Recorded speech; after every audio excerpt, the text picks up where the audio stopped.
Soy Rodolfo Sánchez Aizcorbe y estaré reemplazando a Farid Cajat en la lectura de las noticias internacionales por 2 días. Pero podrán seguir disfrutando de sus análisis en la sección final del episodio. Y comenzamos con la primera noticia.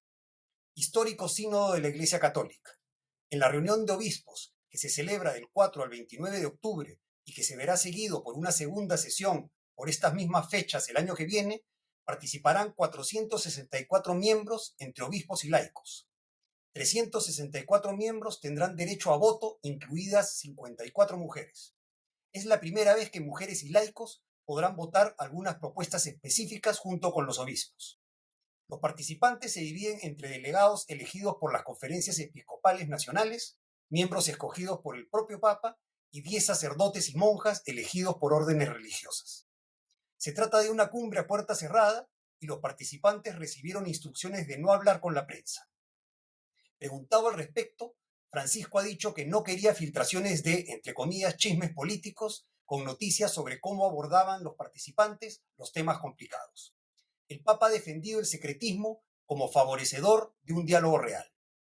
En el sínodo se tratarán temas controversiales en base a un documento de trabajo elaborado por un comité tras 2 años de consultas a los católicos de a pie de todo el mundo.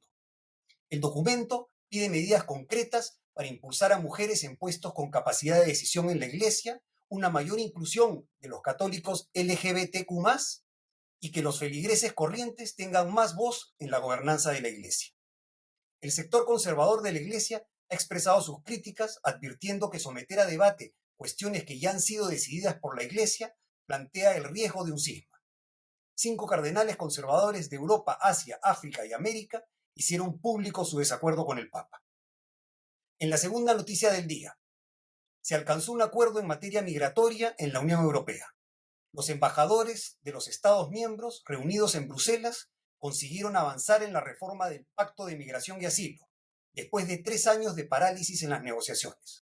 Uno de los puntos acordados es que, en caso de afluencia masiva y excepcional de inmigrantes, se introduciría un sistema menos protector para los solicitantes de asilo. En concreto, uno que permitiría detener a los migrantes durante periodos más largos en las fronteras exteriores del bloque, así como acelerar las evaluaciones de solicitudes de asilo. También se propone lograr que los países miembros compartan la responsabilidad por la recepción de los migrantes. Con el acuerdo alcanzado, la cuestión será elevada al Consejo Europeo que se celebrará este viernes y donde debatirán el tema los jefes de Estado y de Gobierno. El texto, finalmente, deberá ser negociado con los legisladores del Parlamento Europeo. El acuerdo se había visto entrampado por las objeciones de Alemania por motivos humanitarios. Los verdes, miembros de la coalición de gobierno, pedían un dispositivo para los menores y las familias. A finales de septiembre se llegó a un compromiso para obtener la luz verde de Berlín, pero Italia manifestó entonces su desacuerdo. Las objeciones de Italia se referían al papel de las ONG de rescate de inmigrantes, y Roma criticaba a Berlín por financiar varias ONG de rescate en el Mediterráneo, algunas de las cuales operan bajo bandera alemana. La jefa del gobierno italiano, Giorgia Meloni, pidió que estas ONG desembarcaran a los migrantes en los países cuya bandera enarbolan sus barcos. El compromiso adoptado recibió finalmente el apoyo tanto de Italia como de Alemania. Sin embargo, Polonia y Hungría se han opuesto según una fuente diplomática. Y finalmente, la tercera noticia del día. Chile prorroga el estado de excepción por el conflicto mapuche. El Senado chileno aprobó, con 33 votos a favor, 3 en contra y una abstención, prorrogar el estado de excepción en la región de la Araucanía y 2 provincias de la región de Biobío, epicentro del denominado conflicto mapuche.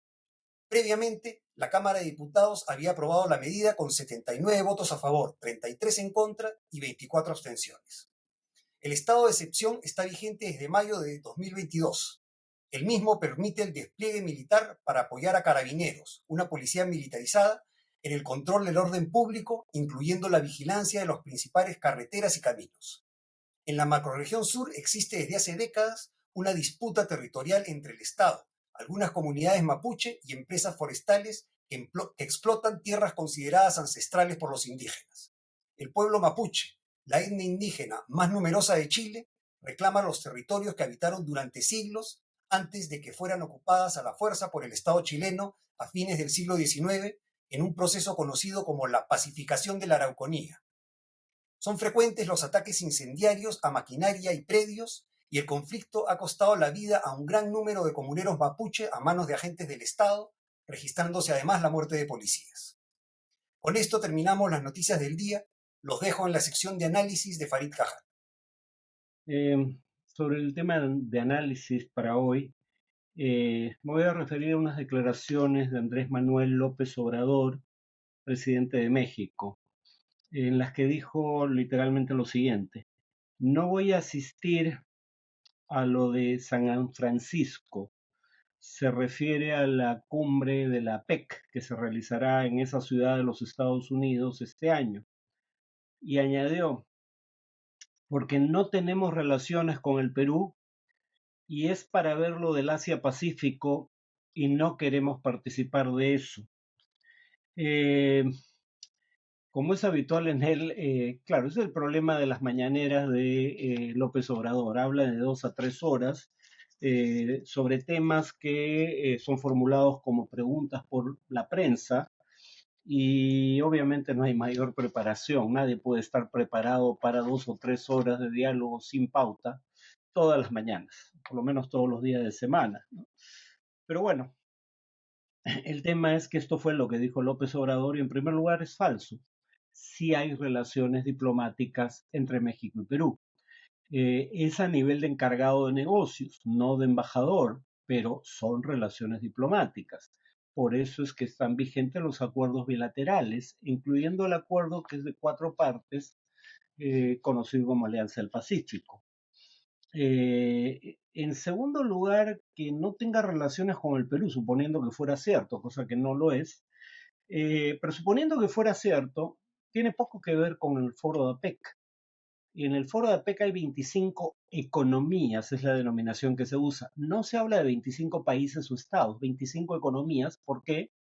Porque forman parte del foro APEC simultáneamente la República Popular China y la República de China, es decir, la China comunista y la China capitalista, la China autoritaria, la China democrática. Ambas están ahí y no se reconocen mutuamente como estados independientes. La República de China todavía pretende que representa al conjunto de China, aunque cada vez obviamente eso tenga menos peso en el concierto internacional, pero la República Popular China considera a Taiwán, o República de China, se niega a llamarla por ese nombre, una provincia rebelde que eventualmente debería regresar al seno de la patria. Y no reconociéndose diplomáticamente, sin embargo, comercian, están involucrados en diversos acuerdos económicos, como APEC. Entonces, ni siquiera es necesario reconocer a otro miembro de APEC como Estado independiente y soberano para participar del foro. Entonces es irrelevante si Perú y México tienen o no relaciones. Además, de cualquier modo, son 25 economías, como digo, en realidad 25 estados. El evento no se realiza en el Perú, ni va a versar sobre el Perú. El Perú no es el tema de discusión en la cumbre de APEC a celebrarse este año en San Francisco, en Estados Unidos. Entonces, básicamente nada de lo que dijo López Obrador es verdadero o relevante. En segundo lugar, la Alianza del Pacífico lleva el nombre Pacífico por una buena razón. No solo era un acuerdo de integración profunda, como se le dio en llamar, entre los 4 países que la suscribieron, también son 4 países ribereños del Océano Pacífico, en el cual, digamos, se encuentra o del cual es parte la llamada Cuenca del Pacífico, el área de mayor crecimiento en el comercio internacional en años recientes, y área donde está una parte creciente a su vez en el comercio exterior de los países miembros de la Alianza del Pacífico. Ahí la única excepción es México, precisamente porque México todavía tiene más que comercio exterior, comercio bilateral con Estados Unidos. Alrededor del 80% de todo su comercio de exportación e importación involucra a Estados Unidos.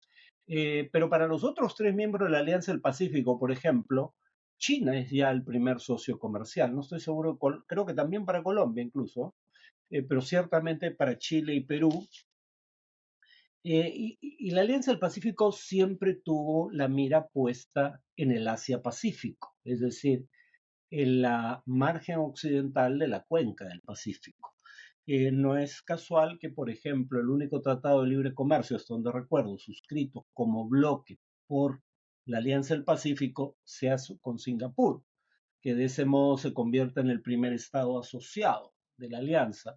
En segundo lugar, digamos, habría que decir que en la eventualidad poco probable, a juzgar por las encuestas, de que ganara Luisa González las elecciones en el Ecuador, Ecuador, que parecía destinado a ser el quinto miembro de la Alianza del Pacífico, terminaría por no involucrarse en esa alianza, sencillamente porque lo ha dicho no Luisa González, la candidata, sino Rafael Correa, su mentor político desde Bélgica, donde está exiliado.